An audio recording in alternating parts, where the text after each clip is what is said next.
Преди около месец напълно изгубих желанието си да създавам. А това е едно странно място, в което да се окажеш, когато това не е просто хоби, а е животът ти. Нямах абсолютно никакво желание да стана от леглото. Единственото, което исках, беше да скролвам безразборно в социалните мрежи. И да се обвинявам, че аз не съм достатъчно талантлива, че ми липсва вдъхновение, че ми липсва още нещичко, за да може бизнесът ми да е на нивото, което искам да е. И затова бях на път да се откажа от мечта, градена 5 години. Аз съм Василена и повече от 5 години съм творец на пълен работен ден.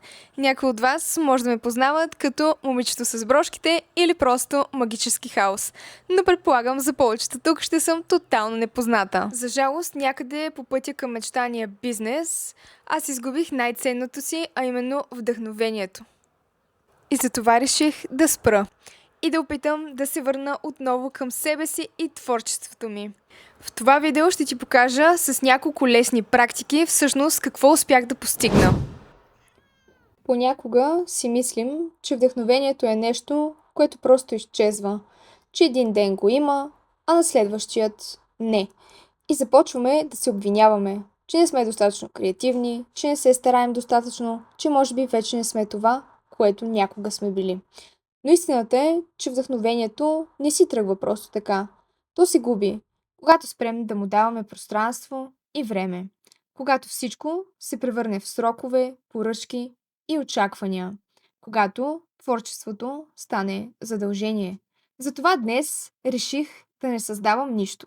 Не правя брошки, не мисля за бизнес, не планирам следващата колекция. Днес просто съм тук и се наслаждавам на творчество. Днес съм на така наречената творческа среща. Като творец с малък бизнес, човек може много лесно да се увлече. Започваш да мислиш само за това дали ще се хареса продукта, дали ще се продава, дали ще го представиш добре. И в един момент вече не правиш нещата за себе си. А това се усеща и в изработките. И докато разглеждам галерията, си давам сметка, че от доста време не съм си позволявала просто да съм спокойна и да не правя нищо. Без да мисля за следващата колекция, без да бързам. И може би точно това ми липсваше, за да си върна част от вдъхновението.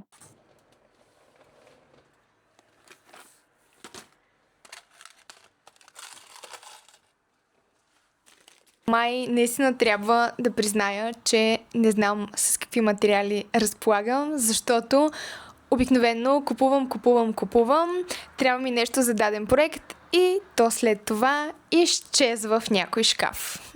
Може би е време в забравените материали пък да намеря ново вдъхновение.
Ти какво правиш там?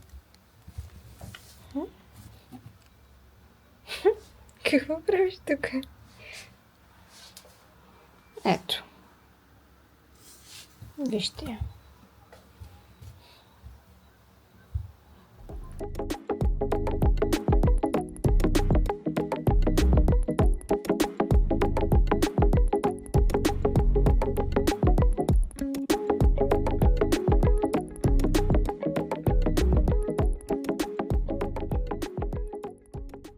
One eternity later.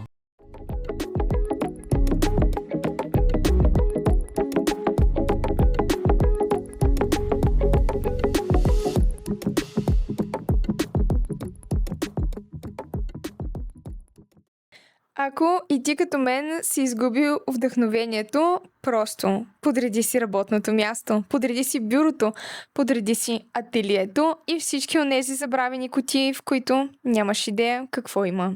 Със сигурност работи, поне при мен проработи. Открих толкова много забравени материали. То не са пера, то не е плат. Каквото се сетите, маниста, кристали, перли, кой знае кога съм ги взимала и поръчвала тези неща, но със сигурност вече имам планирани няколко колекции с тях. Подредено работно място, подреден ум, може би наистина работи.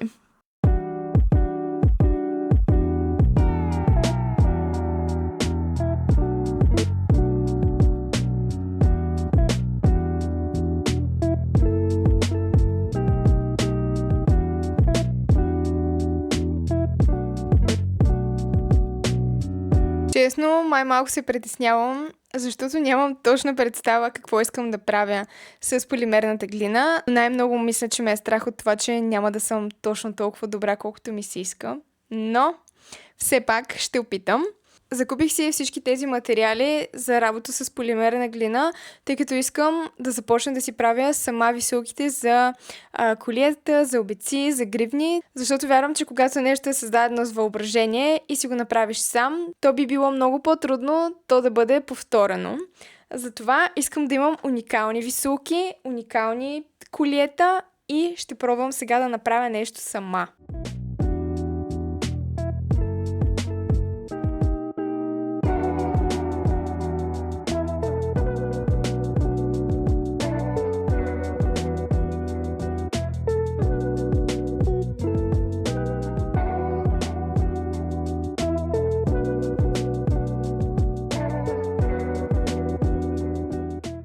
Кратко прекъсване, за да ви покажа какво направих, което е почти нищо, но аз много се гордея.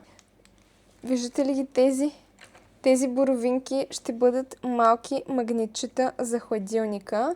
Може да си направя и обеци. Смятам да си направя и висулки за бижута. Ще са такива сърца в няколко размера. Ето тук имам. Много ми се искаше да си направя и кокошчици, но бялото е толкова твърдо, че не ми останаха ръце да го мачкам. Напоследък започнах да усещам колко много ми влияят социалните мрежи и как успяха малко да ме смачкат. Постоянно гледах какво правят другите, как растат, как създават и в един момент започнах да чувствам, че аз не правя достатъчно, че изоставям, че не съм достатъчно добра. В един момент си казах просто стига, това не може да продължава така и взех решението да изтрия Facebook приложението от телефона ми, както и да си поставя лимит на социалните мрежи. Поставила съм си 2 часа на ден, тъй като имам бизнес и ги използвам активно за него, но ако нямах, според мен напълно достатъчен е и 1 час. Дадох си време и пространство и повярвайте, разликата се усети мигновенно. Защото колкото повече скролваме, толкова по-малко създаваме, творим, имаме желанието да го правим. Започнах да чета книги и едно от нещата, които най-много ми останаха в съзнанието, е това, че творчеството не е нещо, което трябва да чакаш да се появи. То е нещо, за което трябва да си грижиш, като за част от теб. Както имаме рутина за кожата на лицето, за косата, така трябва да си грижим и за нашата творческа страна. Аз не мога да рисувам и никога не съм можела. Повярвайте ми, много съм зле, ще видите във видеото. Но пък много обичам да се забавлявам с четките и сега ще видим какво ще се получи. Както можете да се досетите, липсата ми на талант като художник просто не ме е спряла да си закупя всякакви материали, като платна, бои и така нататък. Реших да разгледам в Pinterest няколко картини за начинаещи, съвсем лесни и за Бога. Погледнете какво ми излезна. Как може това нещо да е за начинаещи? Аз искам нещо елементарно. Просто няма начин да се справя, затова реших, че ще се пробвам с тези лавандули и ще правя тях.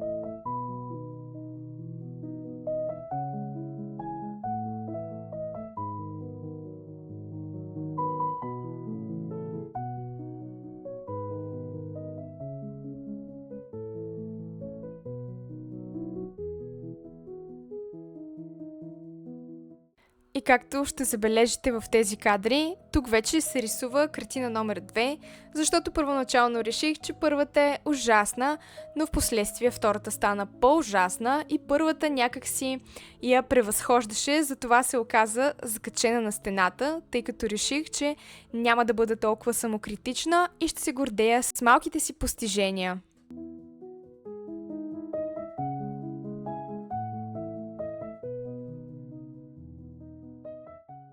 Ако трябва да обобщя всичко, което направих, не беше абсолютно нищо сложно, нямаше някаква магическа формула. Просто излязох, дадох си време, пробвах нови хобита, забавлявах се. Най-важното, спрях разсейването от социалните мрежи.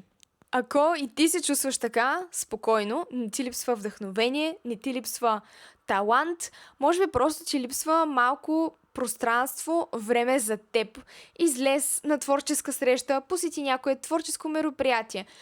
Можеш да ходиш да разгледаш галерия, музей, пробвай нови хобита, рисувай, реди пъзел, чети книга, забавлявай се. Се радвам да се абонирате за канала и да харесате видеото. Тепърва ще ви споделям много полезни съвети, свързани с малкия бизнес, както и истории, свързани пък с моя творчески път. До скоро и до следващото видео!